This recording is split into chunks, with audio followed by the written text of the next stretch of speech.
How was yesterday's meeting? Oh, it was good. It was good. Yeah, it was good. Good morning. It's Friday, July 17th, 2026, 9:30. Please rise for the Pledge of Allegiance.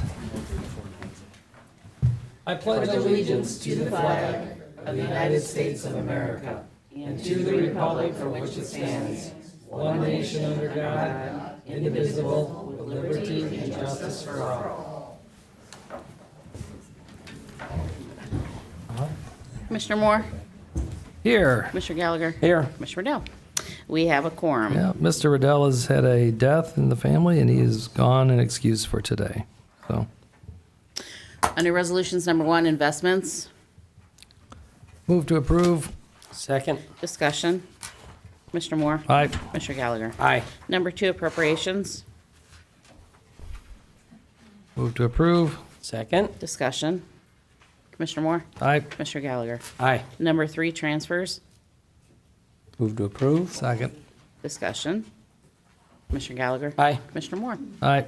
Number 4, Advances and Repayments, Move to approve. Second. Discussion. Commissioner Moore, Aye. Commissioner Gallagher. Aye. Number 5, Requisitions, Move to approve. Second. Discussion. Commissioner Gallagher. Aye. Commissioner Moore. Aye. Number 6, Travel, Move to approve. Second. Discussion. Commissioner Moore. Aye. Commissioner Gallagher. Aye. Number 7, Bills, We have 5 pages today. This is page 1. Page 2, please.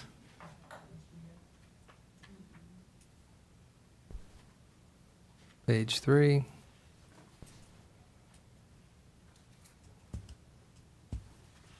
Page 4.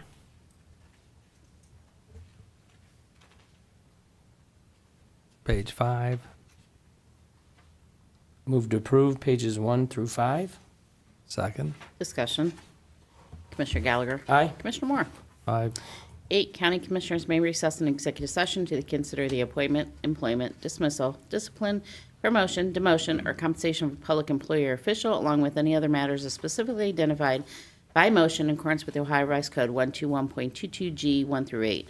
Unless expressly stated otherwise during executive session, matters discussed in executive session are designated by the County Commissioners as confidential.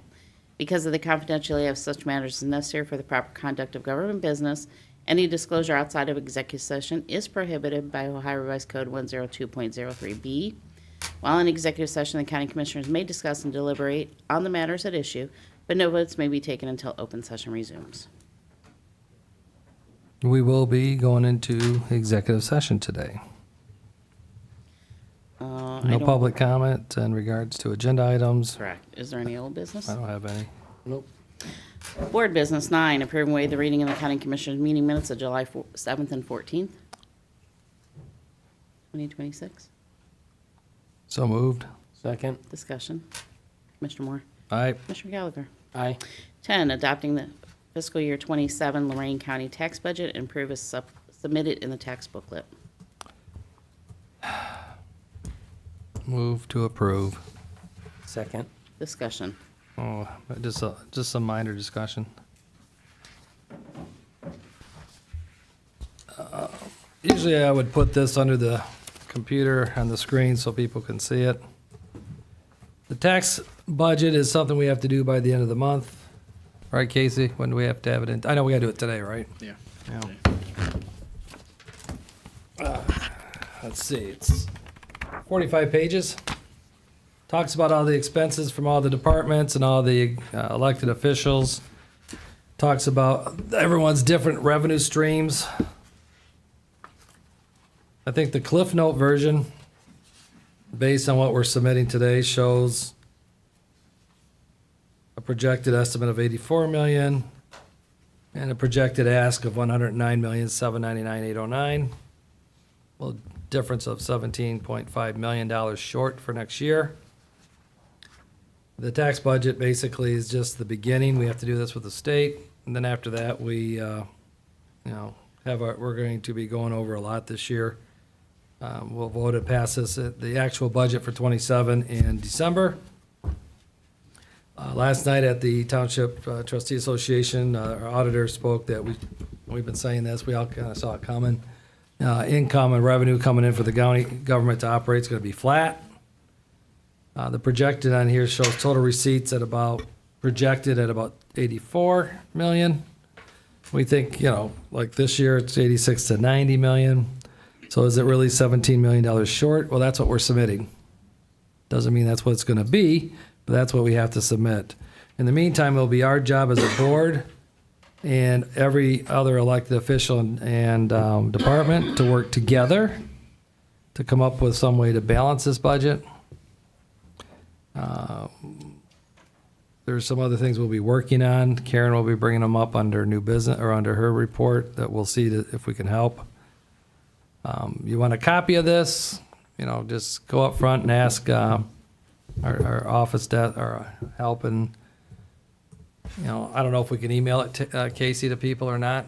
Yeah, maybe we could email it to people. So if you're interested in taking a look at 45 pages of expenses and revenues, because there's more than just different. There's a lot of different ways that people in government receive their revenue streams. So, like I said, it's 45 pages. We're not gonna show it here on the screen, but like I said, the Cliff Notes pretty much shows a $17 million deficit. I don't think it's that bad. I don't think it's 17 million. I think we could probably crunch it down, but it's still bad. So we'll see as we get into it. We're not going to wait until November. We're not going to wait till December. We'll be tackling this starting in August and going over everybody's budgets and start having not a debate, but an education. I also have talked to the CCAO. I've asked them we saw a report that they did for us for the commissioners in December, I believe it was. I asked them, they've actually modified it to even more information. So what we're going to do is educate the public and educate the electeds and everyone else, and including ourselves, on what is mandated and what is non-mandated. So we're paying a lot of money for non-mandated expenses, and we'll be looking at that a little bit more closely. And like I said, when I said it was going to get ugly, that's what I was referring to, is who everybody feels that their departments are irreplaceable, but we have to take a look at the law.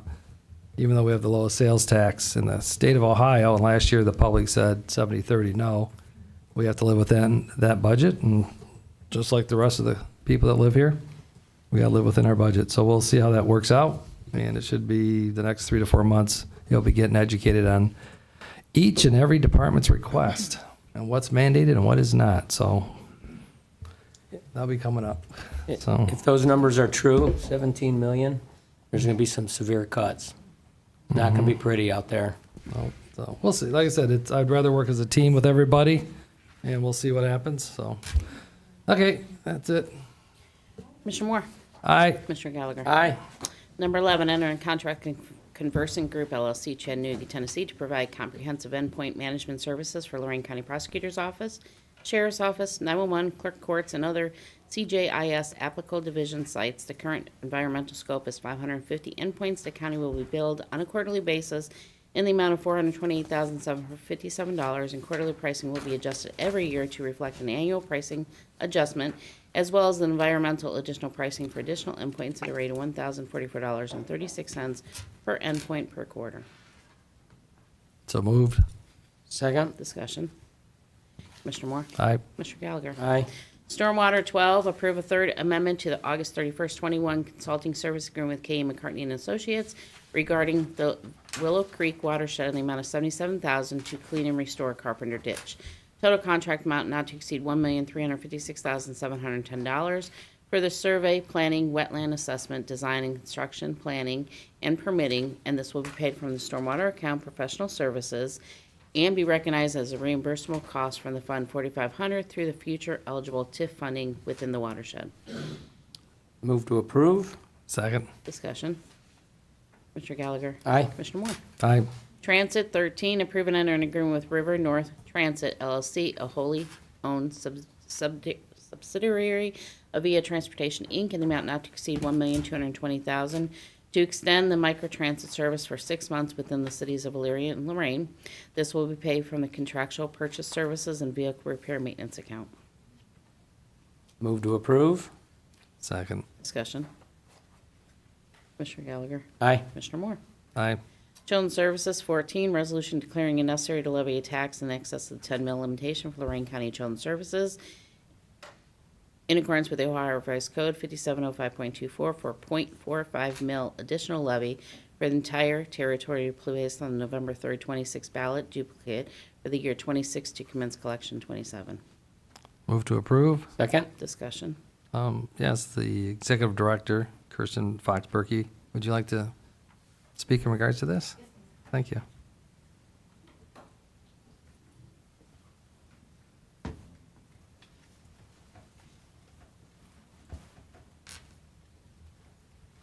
Good morning. Good morning. Good morning, Commissioners. Thank you for allowing me to be here this morning. I am Kristen Fox-Berkey, the Executive Director at Lorain County Children's Services.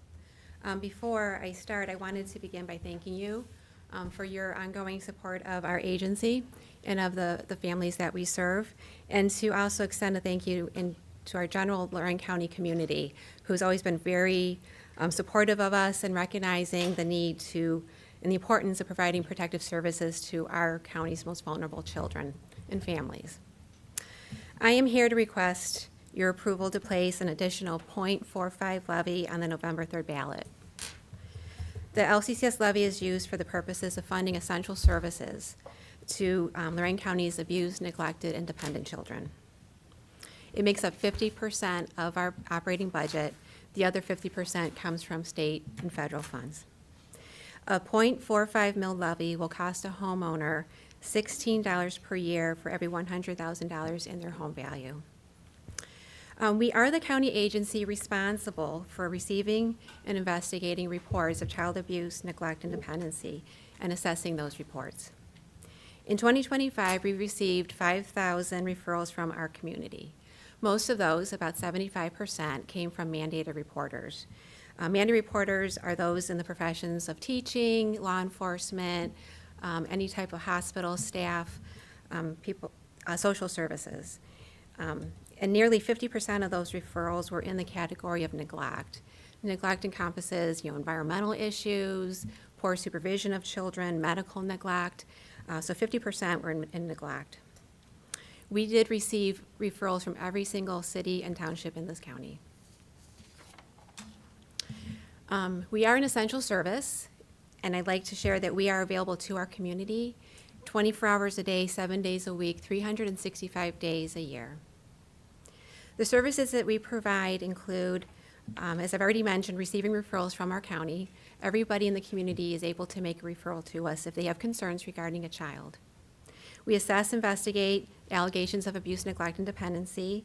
We refer families for prevention services when that's appropriate. We recruit, license, and support our foster parents. We conduct extensive family search and engagement efforts for children who cannot remain safely with their family, in the hopes that we can find relatives that they would be able to stay with and be there safely.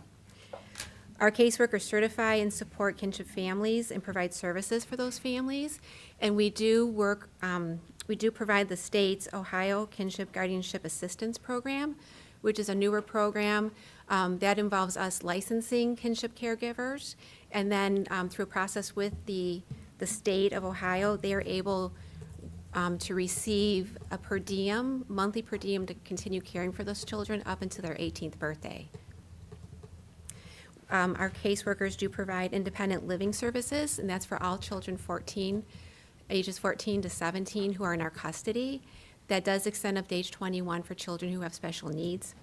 We also provide services to our emancipated youth.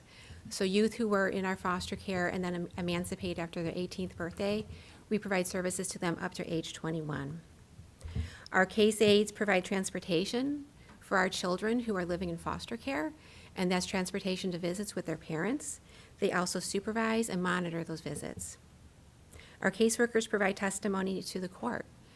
This is in regards to parents' progress or lack of progress with case plans, and we work with the courts on permanency plans for our children.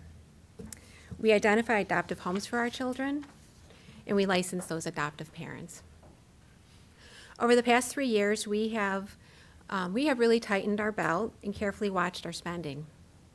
We have decreased spending by working with less staff through attrition and ensuring that families are utilizing the community resources that are available to them.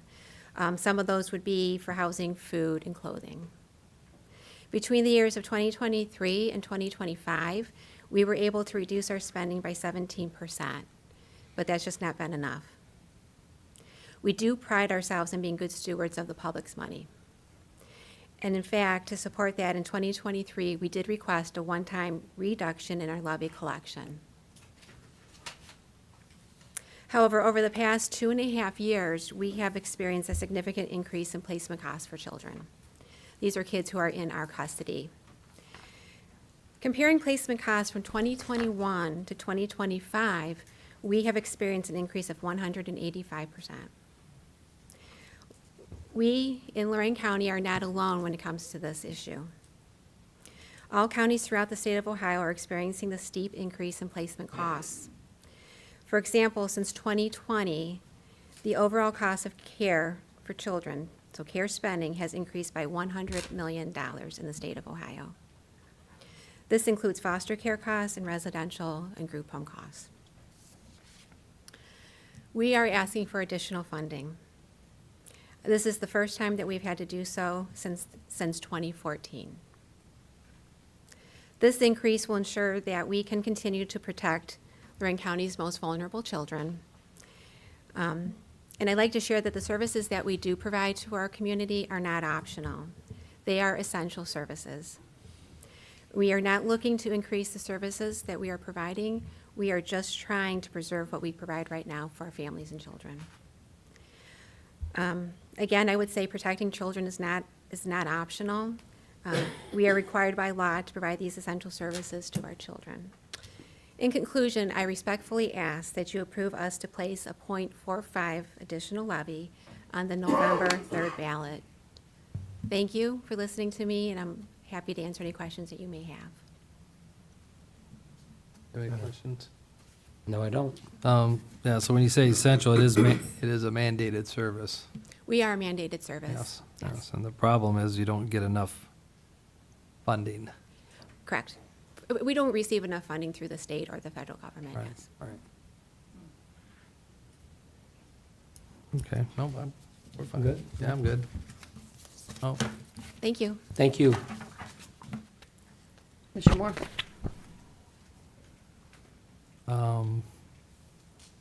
I just want to say you guys are doing a fantastic job. Yeah, I really do. I mean, I appreciate everything you guys do, so, okay. Same here, by the way. Yeah, so. I forgot to say that. I yeah, usually no, do, I'm I just- tell you. Yeah. Aye. Aye. What did she Commissioner say? Gallagher? Aye. You got a little early there. Aye. Okay, thank you. Sorry. Aye. It's Friday. Yeah, Okay. yeah. Well, thank you. We appreciate you guys coming in. So, yeah, you Thanks. don't have to stick around. You guys got lots of work to do, so. And marketing, you know? Okay, interim, Ms. Perkins. Good morning, Commissioners. Good morning. So the first item I have as part of my update, on June 30th, the board passed a resolution rescinding the resolution that was passed, I think, in '22, that set aside $20 million for the correctional facility. We've been advised by the prosecutor's office that they would highly recommend that we submit a petition to the tax commissioner to assist us in the transfer of these funds. There is a section of the Ohio Revised Code that outlines the process, and in order for us to submit the petition, we need to pass a resolution that is that addresses all the issues in the Revised Code. So, Madam Clerk, if it's okay with you, I'd like to at least read a brief synopsis of the resolution for the board. Sure. So it would be in the matter of authorizing the transfer of an unencumbered balance from account to the county general fund pursuant to section 5705.16 of the Ohio Revised Code. So whereas by prior action of the board, the sum of $20 million was transferred from the county general fund, Q Construction Fund 5000.5004, Q-Building Jail to provide funding for the planning, design, construction, furnishing, equipment, and related costs associated with the Lorain County Jail project. The board specifically finds and determines that the funds being transferred originated as unrestricted county general fund revenues. The transfers will not impair the county's ability to satisfy any existing contractual, financial, or legal obligations associated with the jail project. Sufficient funds remain available to satisfy all known project commitments, retainage, contingencies, and anticipated expenditures. Take a breath. The amount being transferred is surplus to the present needs of the Q Construction Fund. The transfer represents the return of general fund resources no longer required for the purposes for which they were originally transferred. The transfer constitutes responsible fiscal stewardship and promotes the efficient administration of county government. The transfer strengthens the county's financial position and supports the continued delivery of essential county services, maintenance of county infrastructure, and continuity of county government. The transfer will not delay, impair, or otherwise adversely affect the completion of the Lorain County Jail project. I move to approve. Second? Discussion. Yeah, this is in order to cancel the debate on whether or not we had the ability to do that. I still think we did. If this keeps everybody happy, then we will proceed to the Tax Commission in Columbus to tell them this is what we plan to do. I believe it's, 2.5 pages long, the resolution actually is? It's 2 pages. 2 pages long, so if you want a copy of it, Dave, you can, get a copy. Anybody else wishes to get a copy, feel free. I will add that we anticipate it taking about 30 days to get a response back from the tax commissioner. About 30 days? 30 days. Okay. Which is a good timing. The bottom line is we're going to have public hearings today at 1 o'clock and 1:30 in regards to a sales tax that will pay for the construction of the jail. It will cover the construction of the jail 100% and then some, hopefully. And therefore, there's no need to have this money set aside for that. Also, we could wait to see what happens on the vote. And if we want to cancel the project, then we could take the money then. That was one of the options. The other option is to do what we're doing today and help maybe plug some holes, accelerate some economic development, which we desperately need in order to grow our tax base. So that's kind of, this to me, again, I see this more as an administrative move to keep everybody happy. So, Let the taxpayers decide. yeah, we'll let them decide. Well, we'll see how the hearings go, though, I do have one other item. Oh, no, we haven't voted yet. Oh, I'm sorry. So, Gosh, be a little eager. golly. Anything else? Is there anything further on that one? Commissioner Moore? Aye. Commissioner Gallagher? Aye. Okay. Okay. One more item. I noticed again in the newspaper today, there was a story about Lorain County 911, and there was mention of the sheriff taking final steps to make an arrangement for communications for our first responders. And I just wanted to mention to the board that I have requested from the sheriff's office a copy of those documents, but I have not yet received them. Deputy Van Zant came in and said he typed it up. It was 1 page. And so I know he has a copy. Right, and I've But then I been think you told give it to that, Billy Joe, the prosecutor's office, to turn into 10, because you lawyers like to do that. We'd love to do that. Can you get a copy of us today, of that? Because we keep hearing that they won't give it to our attorneys, they won't give it to us. We just want to make sure that there's no interruption of public safety. That's kind of our yeah, concern. that's the I mean, biggest we're- concern. It's pretty bad that we're running 911 and we got to read about this stuff in the paper. So we just want to make sure everything's being done appropriately and that there's not going to be any public safety issues, that's all. So could you get that to Karen? Yeah. Okay, thank you. Thank you. I appreciate that, Lee. And that completes my report. Oh, nice and quick. Okay. And the only thing I have today is at 1 PM will be our first sales tax hearing on the 1/4% for 15 years for criminal justice and administrative services from Lorain County Jail Facility and Lorain County Detention Facility. And then at 1:30 will be the first sales tax hearing on the 1/4% for 15 years construction, equipping, or repair for Lorain County Jail Facility and Lorain County Detention Facility. And then on Tuesday will be the second public hearing, July 21st at 4:30 on the 1/4% for 15 years for criminal justice administrative services for Lorain County Jail Facility and Lorain County Detention Facility. And that same day, July 21st at 5 PM will be the second sales tax hearing on the 1/4% for 15 years for the construction, equipment, and repair of Lorain County Jail Facility and Lorain County Detention Facility. Okay, and do we know, did all the members of the board, Karen or Teresa, did they get notification of these? I sent the notification to Judge Cook's secretary to the Jail Advisory Board, and she said she Okay. was. Okay, so they bring in their, because 3 of them are not going to be able to attend today's meeting, 3 people. So are they bringing anyone else you know, or have I they? don't know. Okay, I guess we'll find out Yep. at 1 o'clock and 1:30 then. Okay. Board correspondence? Move to waive the reading of the board correspondence. Second it? Discussion. Commissioner Moore? Aye. Commissioner Gallagher? Aye. New business? I don't know, I thought I had some, but I guess not. I think Karen took care of it. Do you have any new business? No. No. Okay, public comment on agenda items. Well, you know what? I'll put Tammy back on top again, two days in a row, okay? Tammy McGinnis. Then afterwards, I was gonna have Sandra, so Sandra, you're next. Somebody told me that we should start giving you guys heads up on who's next, so. Good morning, Commissioners. Tammy McGinnis, Elyria. I better do this. I felt some kind of way on Tuesday. I felt like I was being yelled at by my grandfather or, dad or something.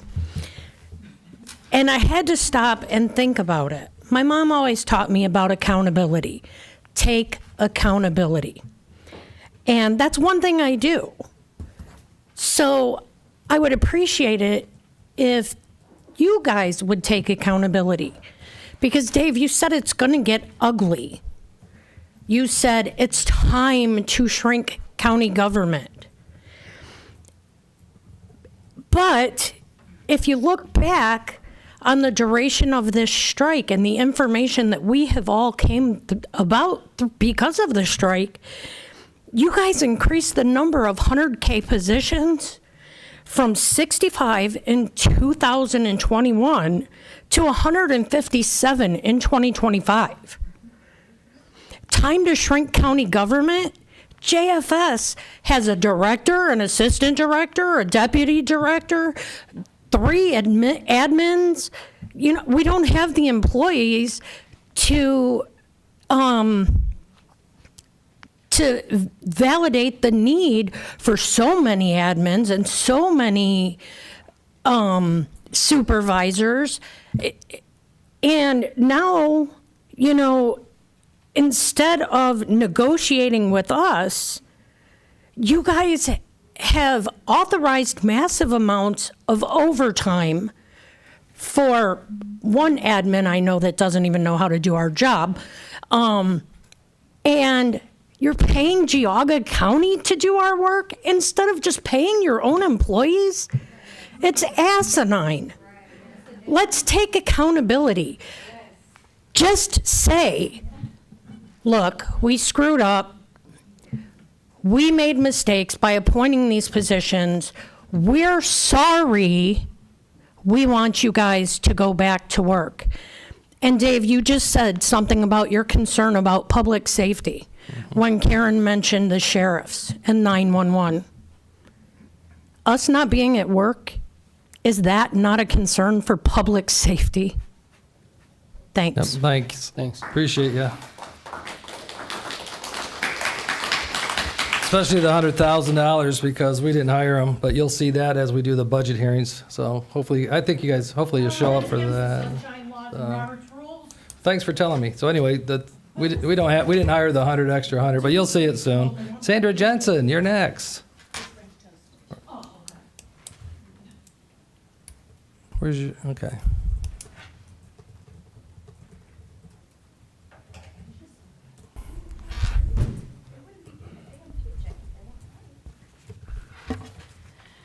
Sandra Jensen, 617 Lafayette Boulevard. My morning. morning. Morning. My mom would be 103 tomorrow, and she used to say my dad talked just to hear himself speak, and then my dad would say, your mother's always grumpy. I've tried not to be either of that. But I'm here today. I'm in support of the sales tax increase. I always have been. I wrote a letter to the editor. It was published on July 4th, and it was kind of cut down. I get a little wordy, just like my dad.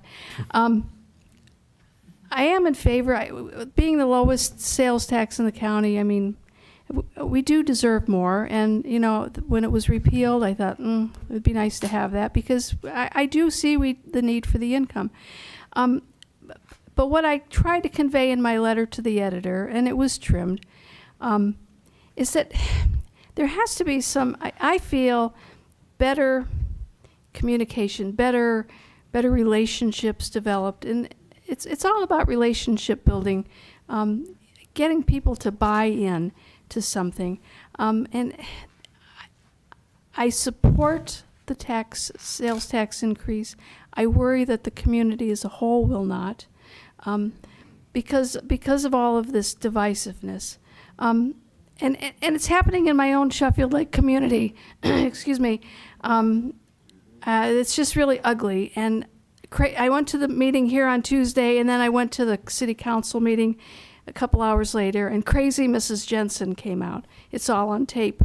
And as I was leaving the meeting, a councilman started to follow me across the parking lot. Can I talk to you? And I said, no. He really wanted to engage. I live across the street, and I thought he was going to follow me home. And I said, he kept wanting to talk to me, and I kept saying, we can all do better. We can all do better, and we can all do better. So I just will reiterate, I support the increase in the sales tax.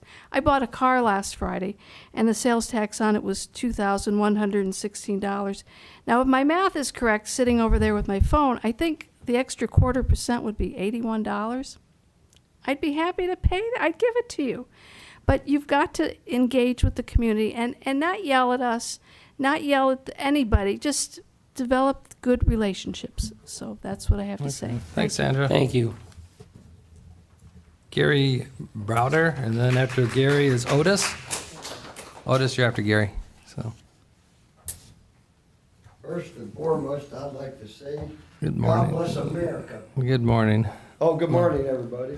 Good morning. I'm a fourth generation American Union man. I come from a long line of unions. We came from Ireland. In early 1600s, we went up to England, and we took a boat and we landed in Virginia. And we came across America.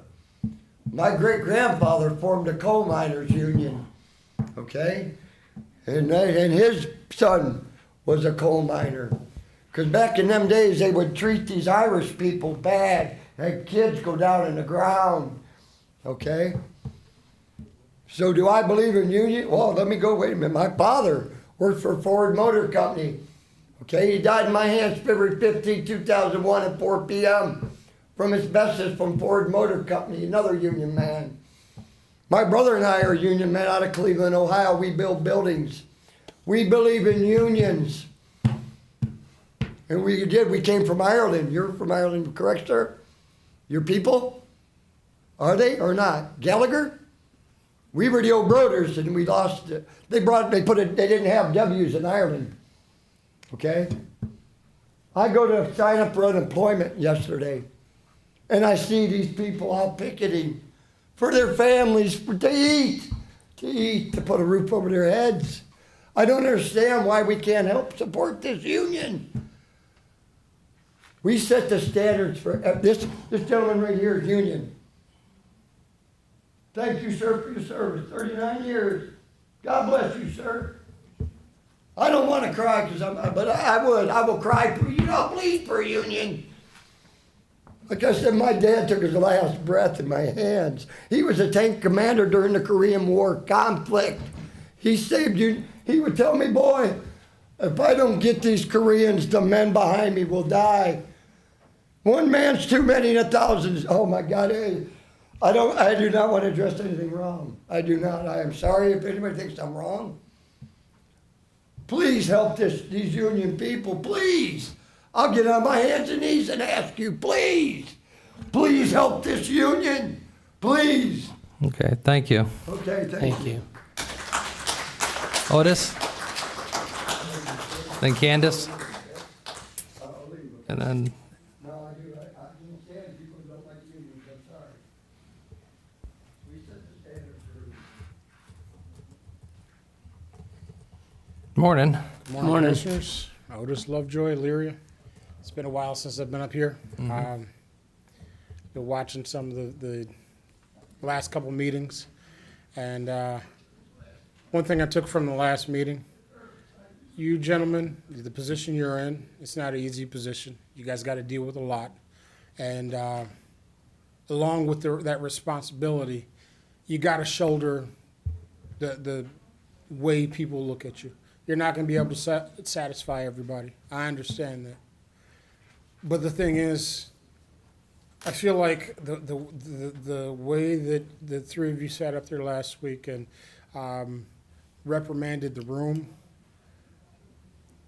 I feel like you guys need to put your personal feelings aside because, again, that comes with the position. And my parents always told me, you know what, you can agree to disagree sometimes. You're not going to get along with everyone. But you should be able to have dialogue with someone and not come away from the situation feeling like you were arguing or losing respect for someone. And part of the reason why I haven't been in here lately, I tried to have a conversation with Mr. Rydell last time, and he told me that I was a liar, I was putting words in his mouth, and he stormed off like a child. And it didn't sit well with me, and I didn't know what my words were going to be, so I'd stayed away because of that.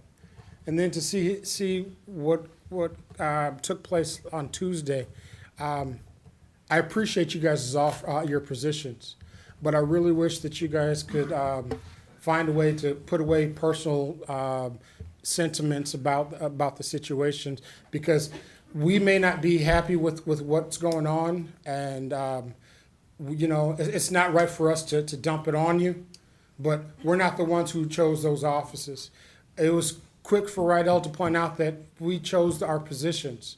So did you guys, and we respect the position. And I don't think that it's right for you guys to come up here and say that you expect apologies when, let's be honest, those apologies don't go both ways. And I just would ask you guys just to put those personal feelings aside and come back to the table. Thank you for your positions. Thank you. Thanks. Candace? After Candace, Gerald Phillips, and then Brian. Good morning. Morning. Good morning. So I don't have a whole lot to say, but based off of Tuesday's meetings, I thought that Commissioner Rydell was right. I do owe you guys an apology, all of you. I wanted to say I'm sorry for thinking that you guys had the best interest of the people that you serve. I'm sorry you think that you can hold public office and do whatever you want with no repercussions or public outcry. I'm sorry you get emotional when we come up here and fact check you and request clarification. I'm sorry that me and the women who work with me have offended you by being educated and refusing to blindly trust your actions and words. And I'm sorry that you don't like my artwork on the sidewalk. So condolences to Commissioner Rydell and his family, but if you could convey my apologies to him, that would be appreciated. Thanks, Candace. Thank you. Hey, Brian. I know, but Gerald's sitting down reading something, so you're up here. So Brian Baker, 49822 Greystone Drive, Amherst, Ohio, really Brownell. good morning, Brian. So on Tuesday, at the end of the meeting, I don't think it's proper what the two commissioners did with Robert's Rules of Order, because it's public comment. If you want a public comment, you have to walk out from behind that podium, and you have to sit in there if you're going to talk on behalf of the public. If not, you have to give, by Robert's Rules of Order, give everybody in the audience another opportunity to rebut you. So I took a little bit of offense to saying misinformation was presented. Last night I went to the Township Trustee Association and I talked about it a little bit because I heard about HUD So I did a little research on my own last night, and I didn't have my glasses, Marty, so I couldn't read exactly what was in there because I can't see too good. I'm getting old, you know. So what it says on HUD, it says, when I was told in here that we're getting misinformation, can't be used for, and this wasn't you, and it wasn't Dave, it was Jeff at the Brown Hill meeting, can't use it for the sewer, can't use it for acquisition of property, can't use it for any of that in this HUD when we go to urban development. Absolutely not true. I will present this to Teresa today so that you guys can get a copy. I only had one copy last night. So it's pretty simple what it says. And I highlighted them for you. Now, 1 second.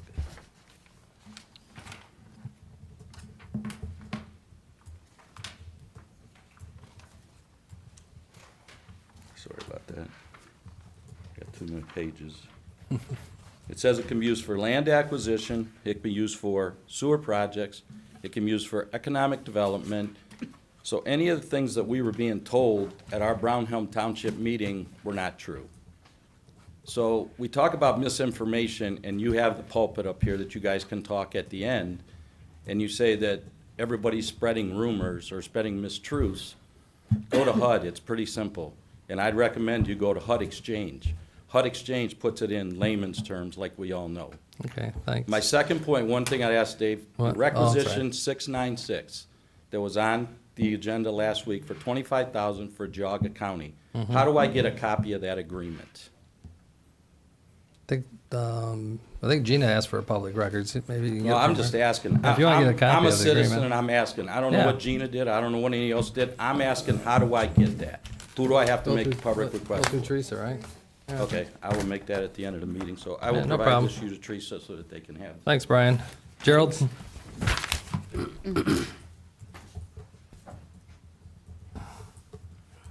Good morning. Good morning.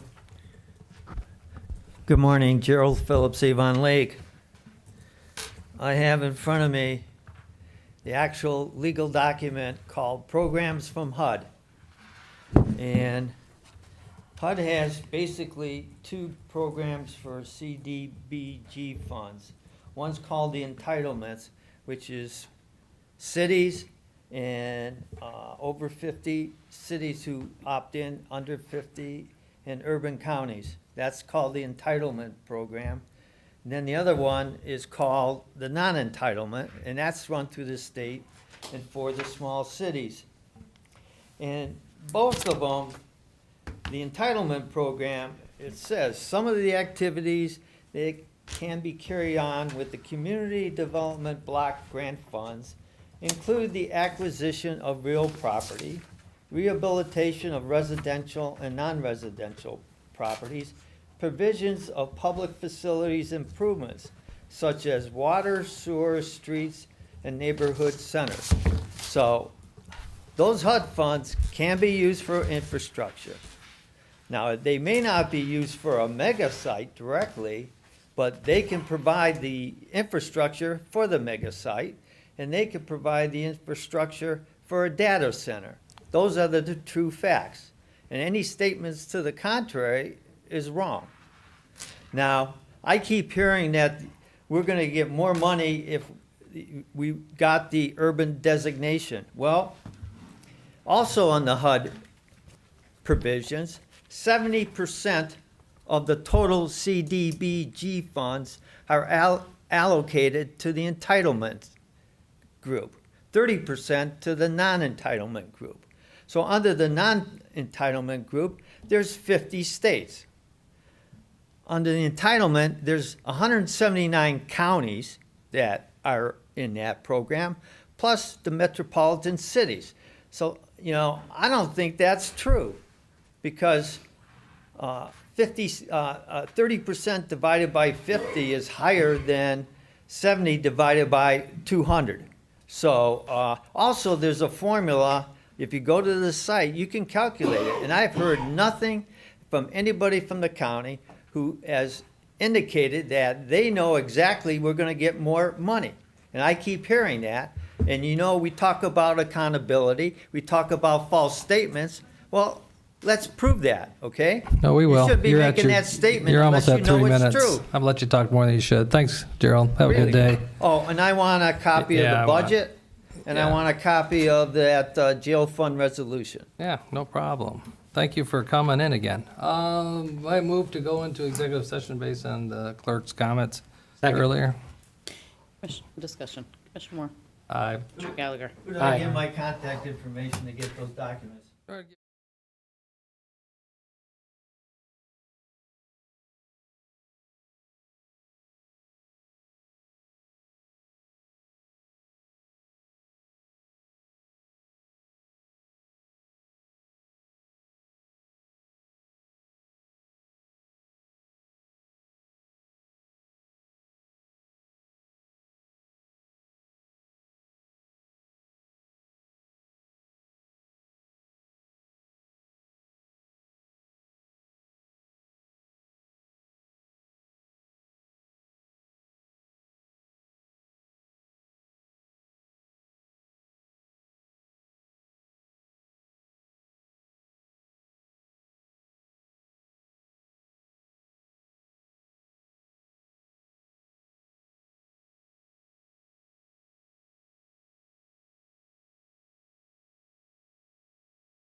on. Commissioners have reconvened from executive session. Okay, well, we are adjourned.